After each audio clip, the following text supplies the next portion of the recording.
Hello everyone, my name is Janmejay Srivastav. Today I plan to speak to you about project management. What is project management? Why we do projects and how do we manage projects? If you see around, you'll find a lot of projects happening. It can be construction of a building or a bridge, someone is writing an IT program, a software code, or even say recruiting an employee. We have to understand a project is basic block which independently forms a set of activity to desired or even at times undesired outcome. What is a project? In most simplest word, project is something what we want to achieve. It is not an everyday activity like going from office to home or home to office or a routine cleaning in a house, a normal kitchen at work, or say checking your mails or phone. Now let's see what's the difference. In second case, all such activities are not routine. They are temporary in nature. Only thing to note is that some projects can be of large duration. For example, finding vaccine for corona or COVID. We don't know when we will get the vaccine, when the project will end. But certainly we have a start date. And someday, either these companies will succeed in making a vaccine or they may fail. But the project has to end.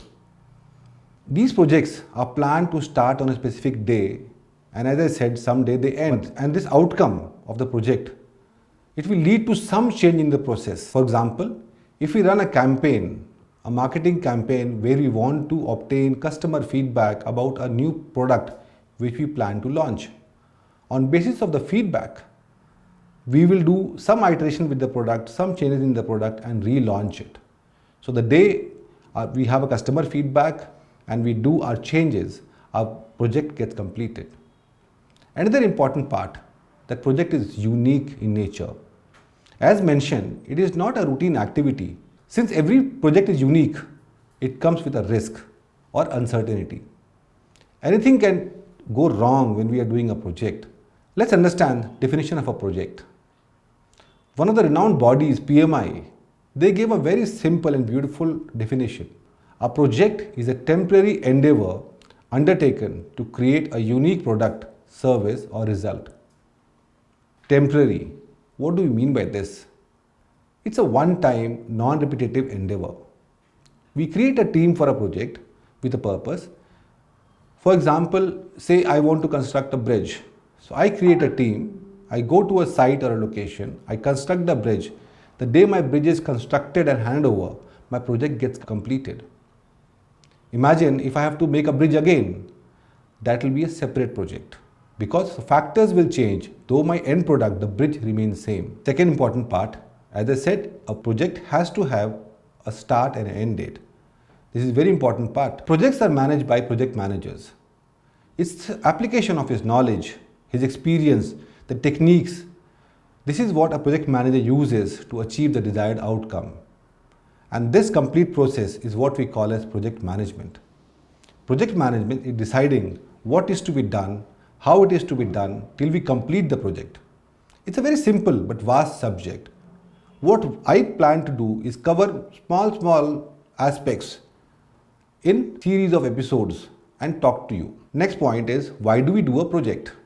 There can be many reasons for doing a project. The reason can be as simple as constructing a building since the customer wants it or a stakeholder wants it.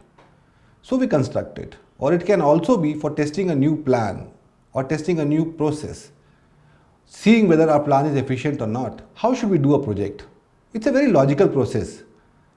Let me give you an example from a daily life, organizing a birthday party. First thing is we decide amongst ourselves, our family members, that we want to have a birthday party. This part is called initiation, where we discuss that we want to have some project, organizing a birthday party. And broadly we discuss what all it should have. Like some guests will be invited, we will have a menu, some drinks which they will have at home, some small entertainment, we see them off. This is part of initiation. Next phase when we say is planning phase, in which we start going into details. For example, I said we want to have a birthday party, so we want to invite. That means I will start making my list of guests, who all I want to invite. I will ask my son, I'll ask my wife, I'll ask my daughter tell me your guest list. So they will share their own guest list. I start compiling them. Then I will check up from them whether they are available or not, whether the date and time suits them or not. I will start planning the menu. What do I propose to serve? What will be the duration of my birthday party? Time of the day. When the guests are going to come, I start planning how will I receive them. So once I receive them, where will they sit? Do I have adequate seating or not? Once the party starts, how will I entertain them? What kind of music I'll play? So each part of the birthday party I will plan in detail. Once I have planned it, then comes the most important part is execution. How much ever I plan, if I don't execute, it doesn't happen, right? In execution, what will happen on that particular day, on the assigned time, I will expect the guests to start arriving. They will come. I will welcome them, make them sit at home. I will offer them snacks and drinks. I will cut the cake. And at the end of it, I will see them off. So this complete phase is called execution phase. And while I'm executing the whole birthday party, I will have a phase called monitoring and control, wherein I keep a check. I observe. I hope my guests are not sitting idle. I hope they're not getting bored. I hope I have adequate snacks at my home. In case, say, my cold drink stock is getting over, I have to send someone to buy it. So this is part of monitoring and control. And at the end of it, I close the party. I see them off. I come back. I do basic cleaning. I also go over my budget. I may have bought something extra. Was it within my budget or not? All this forms part of closing. Repeat it again. The process is very simple. It's initiation, planning, executing, monitoring and control, and closing. In the next episode, I'll be discussing how to define scope, time, and cost. Thank you.